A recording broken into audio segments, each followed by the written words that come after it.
कुछ साल पहले द केरल स्टोरी नाम की एक फिल्म आई थी जो काफी विवादों में रही थी। उसी फिल्म की स्क्रिप्ट इस बार यूपी के प्रयागराज के फूलपुर में लिखी जा रही थी, जहां दावत में एक दलित नाबालिग को दोस्ती कर एक महिला अगवा कर दिल्ली और फिर वहां से केरल ले गई, जहां धर्मांतरण के बाद उसे जिहादी बनाने की ट्रेनिंग भी दी जा रही थी। कैसे दलित बेटी ने वहां से अपनी जान बचाई, किसने उसे प्रयागराज तक पहुंचाया, कैसे यूपी पुलिस एक्शन में आई, देखिए एक रिपोर्ट।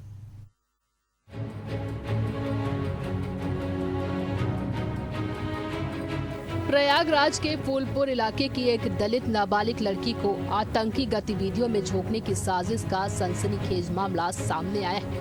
पहले तो प्रयागराज से नाबालिग दलित लड़की का ब्रेन वॉश कर अपहरण किया गया, फिर उसे केरल के त्रिशूर ले जाया गया, जहां उसका धर्म परिवर्तन कराने के बाद उसे आतंक की फैक्ट्री में झोंकने का काम किया गया। इस मामले में पीड़ित की मां क्या कहती है, आइए आपको सुनवाते हैं। हमारी लड़की 8 मई को दावत खाने गई थी कोटेदार की बिटिया के साथ शादी में, और वहीं से गायब हो गई 10 बजे रात। हम हेर रहे थे कहाँ गई, और दरस्ता के साथ फूलपुर पैदल आई थी और उसके बाद वहीं से गायब हो गई। यहाँ से इलाहाबाद एक लड़का ने पहुँचाया इलाहाबाद तक। उसके बाद इन्हें टिकट कटाया दरस्ता ने, उसके बाद ले गई दिल्ली पहुंच गई। दिल्ली से केरला गई। केरला से हमारे लगे फ़ोन आया था, वो बोली कि अम्मी हमको पकड़ा है, आओ छुड़ा लो। तो आए, हम पुलिस की इतला दिए थे, पुलिस ने छुड़ा के ले आए हमारी लड़की के। पीड़ित के चाचा हरीश चंद्र ने इस संदर्भ में हमारी टीम को क्या कुछ जानकारी दी, आइए आपको सुनवाते हैं। मस्जिद ये ले जाने के लिए वहाँ मुसलमान बनाने के लिए ले गए, और वहाँ जो है मुसलमान बना करके जो है पहले हिंदू को था से उसको बेचना चाहते थे। वहाँ ले गए तो जो है वहाँ आतंकवादियों का कमरा था, वहाँ ले गए। वहाँ 2 लड़कियाँ और थी, तो हमारी लड़की वहाँ गई, दरवाजा गई, देखी तो डर मारी भाग गई। भागी तो डरस्ता ने पीछा कर लिया पकड़ने के लिए। जब स्टेशन पहुँच गए दोनों भागते भागते, तो जहाँ है टिटियाई पुलिस वाले पकड़ लिए, पकड़ के उसको बंद कर दिया। असल में घटना 8 मई की बताई जा रही है, जब 15 वर्षीय बेटी गांव में कोटेदार के बेटी की शादी समारोह में शामिल होने गई थी। गांव की रहने वाली दरकशा बानो नाम की महिला ने पैसों का लालच देकर उसे धर्म परिवर्तन कराने के लिए केरल के त्रिशूर ले गई।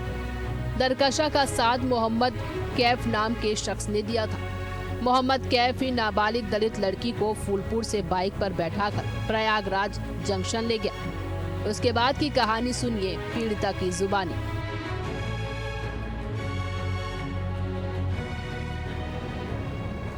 मेरी रक्षा सहेली पड़ोस के रहने वाली है, और मैं कोटेदार की बेटी की शादी में गए थे 8 तारीख को।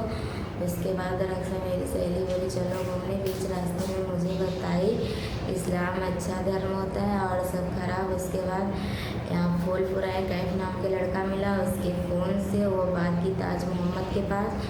वो बोली मैं आ रहा हूँ। फिर उसके बाद कैफ ने स्टेशन पे छोड़ा। उसके बाद फिर मैं लोग टिकट कटाई। उसके बाद फिर ट्रेन में बैठी, मैं रो रही थी। तो रक्षा बोली क्यों रो रही हो, रो मत, मैं जहाँ चल रही हूँ वहाँ पर इस्लाम शिक्षा दी जाती है और पैसा भी दिया जाता है। फिर ताज मोहम्मद से बीच बीच में बात करते गई। उसके बाद पूरा लोकेशन बताते गई। फिर दिल्ली से बिना टिकट के हम लोग केरला गए। केरला से उसके बाद एक घर में लग गई। मुस्लिम लड़के थे ढेर सारे और बड़ी बड़ी दाढ़ियाँ थी, और मुझ जैसी दलित लड़कियों को धर्म परिवर्तन कराते थे और जिहाद की ट्रेनिंग देते थे। और जब ये सब मैं सुनी घबरा के भाग आई।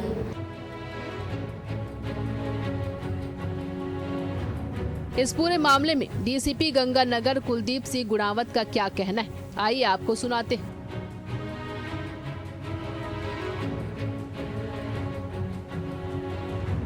उस प्रकरण में 2 नामजद अभियुक्त पकड़े गए थे, जिनको पुलिस ने गिरफ्तार कर कोर्ट में प्रेजेंट किया गया है और रिमांड के लिए भेजा गया है, और रिमांड के बाद उनको जेल भेजा जाएगा।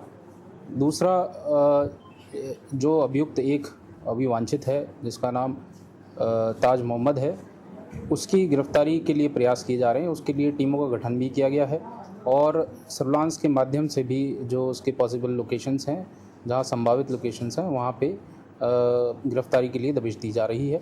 शीघ्र ही उसको गिरफ्तार किया जाएगा और उससे भी जो जानकारी मिलेगी वो आप लोगों से साझा की जाएगी।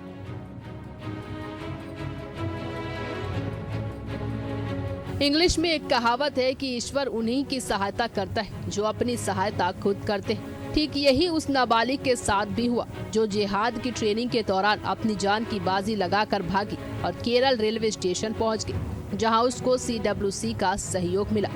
फिलहाल दरकशा बानो और मोहम्मद कैफ को पुलिस ने दबोच लिया, मगर इस मामले का तीसरा किरदार ताज अभी भी पुलिस के गिरफ्तार से बाहर है। यूपी पुलिस की 3 टीमें इस मामले को सुलझाने में लगी। अब यूपी ATS भी इनके नेटवर्क को तलाशने में जुटा हुआ है। एशिया न्यूज के लिए प्रयागराज से ब्यूरो चीफ मनीष यादव की रिपोर्ट।